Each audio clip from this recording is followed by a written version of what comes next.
On the evening of 26th April 2022, the fourth day of our tour of Turkey, we reached the Lavender Cave Hotel built among the fairy chimneys in Cappadocia. We stayed there for 2 nights.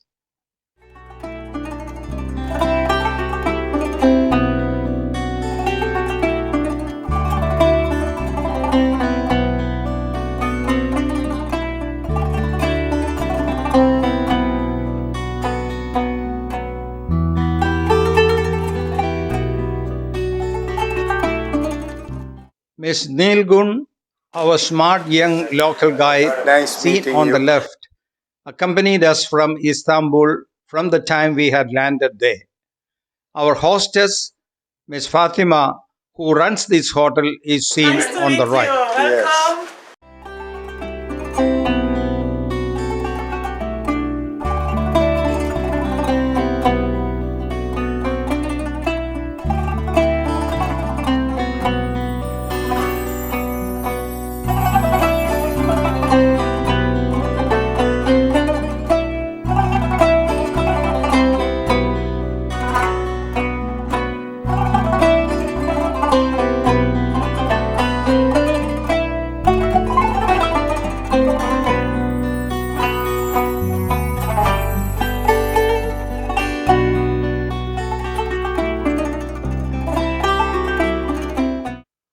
There is a spectacular view of the valleys from this hotel.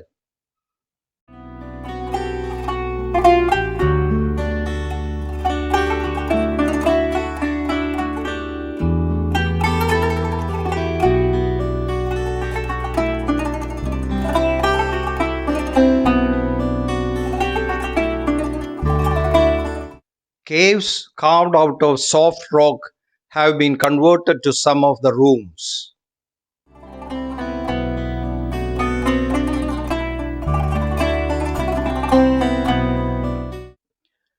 Mr. Canon, the driver who drove the bus all the way from Istanbul, is seen here. On 27th April 2022, the fifth day, after finishing the hot air balloon ride very early in the morning, we returned to the cave hotel, refreshed ourselves, finished breakfast, and proceeded to Kaymakli underground city.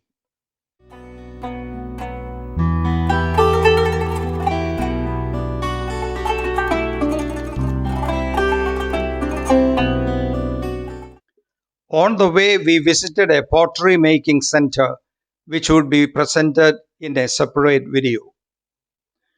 The Cappadocia underground cities, found mostly in the Nevşehir region in central Turkey, are a series of magnificent subterranean cities built by the troglodytes or cave goers.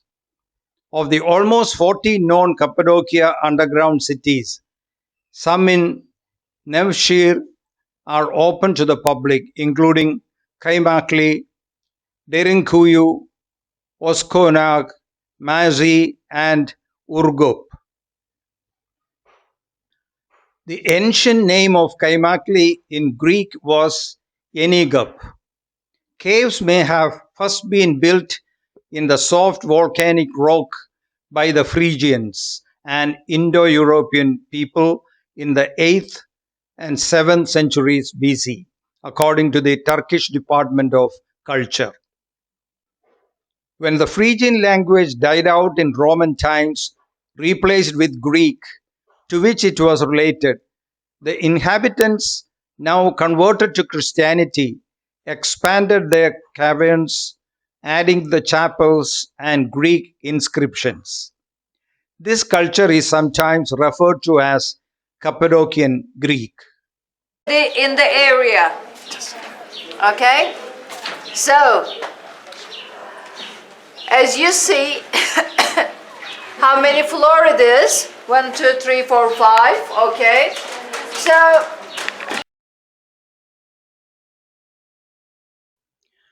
the city was greatly expanded and deepened in the Eastern Roman or Byzantine era, when it was used for protection from Muslim Arab raids during the 4 centuries of Arab Byzantine wars from 780 to 1180.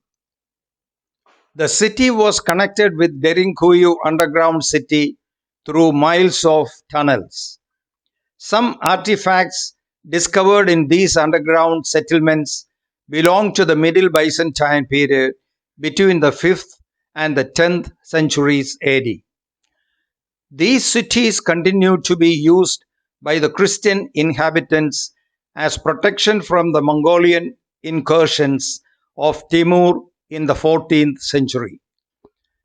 After the region fell to the Seljuk Turks of Persia, the cities were used as refuges from the Turkish Muslim rulers, and as late as the 20th century, the inhabitants, now called Rum or Eastern Romans by their Ottoman Turkish rulers, were still using the underground cities to escape periodic waves of Ottoman persecution.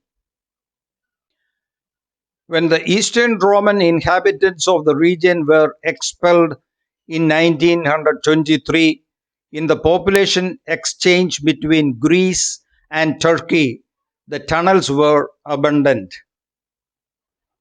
Located on the second floor is a church with a nave and two apses.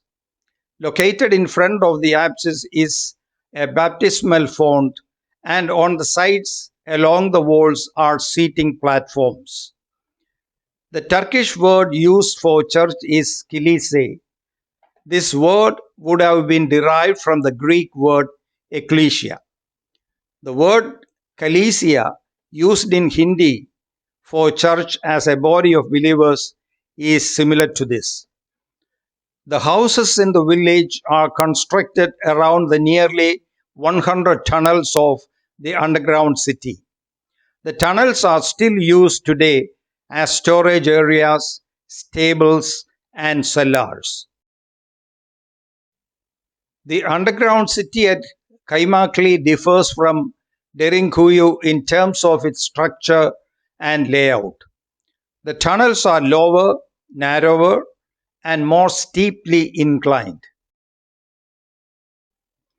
Of the 4 floors open to tourists, each space is organized around ventilation shafts.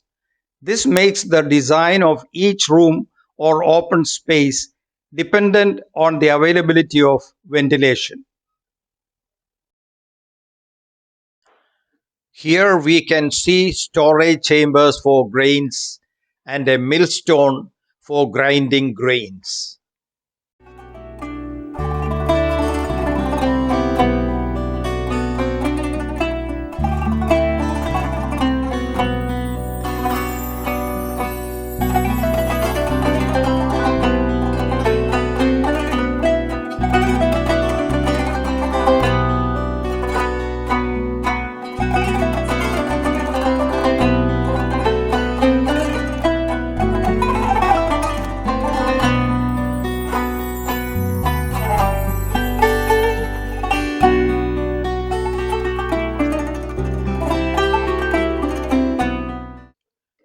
A winery is seen here where the inhabitants used to gather grapes and process it to wine.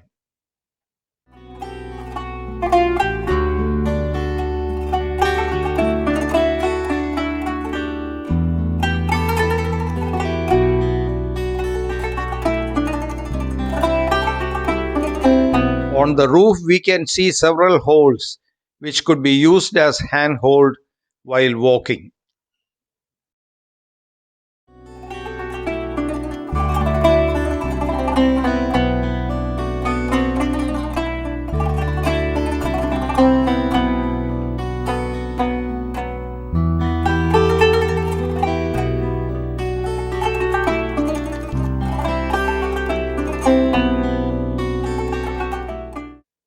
A circular stone door is seen here. This could be rolled to open or close the chamber.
A stable is located on the first floor.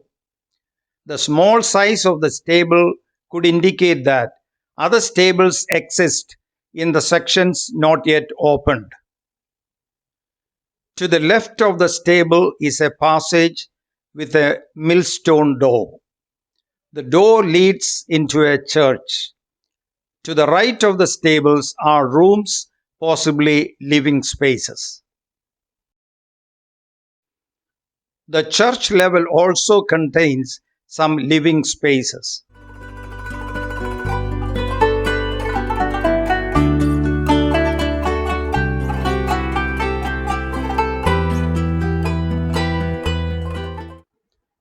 A deep well dug in the soft rock can be seen here.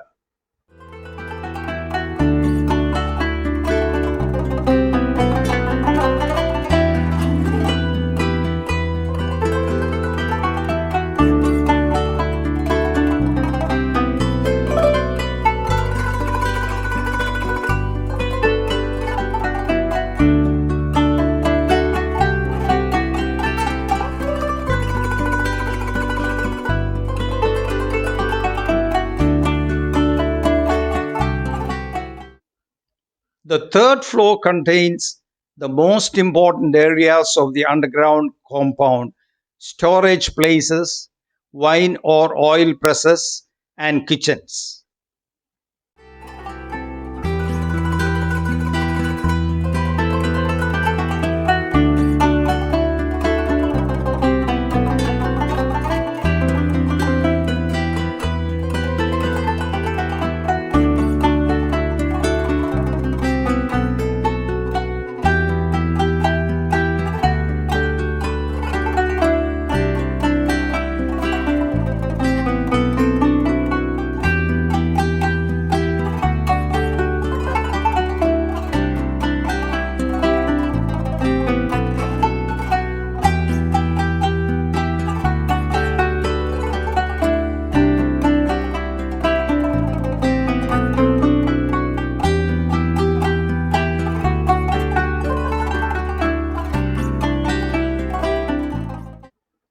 This is the kitchen area. It is believed that they had a community kitchen.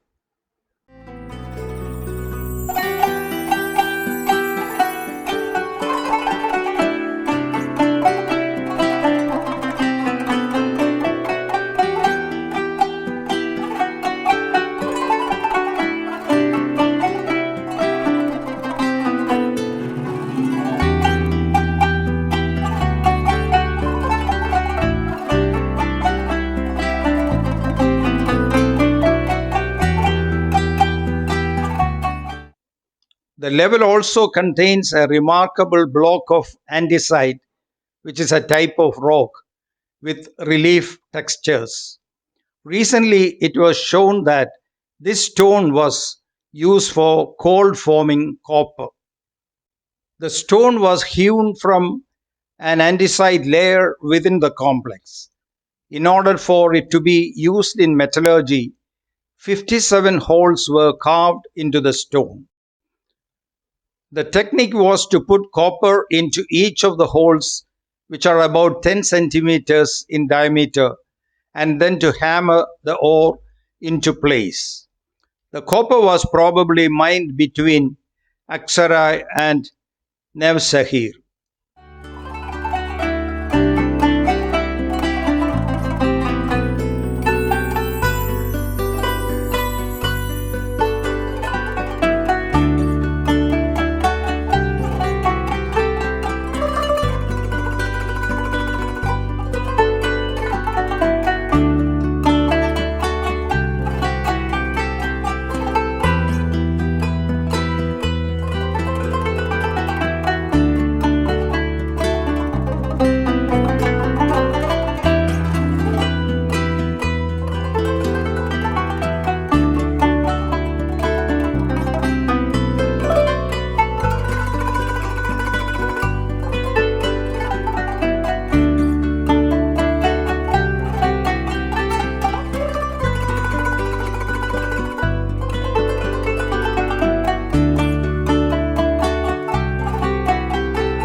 The high number of storage rooms and areas for earthenware jars on the fourth floor indicates some economic stability. Kaymakli is one of the largest underground settlements in the region. The large area reserved for storage in such a limited area appears to indicate the need to support a large population underground. Currently, only a fraction of the complex is open to the public.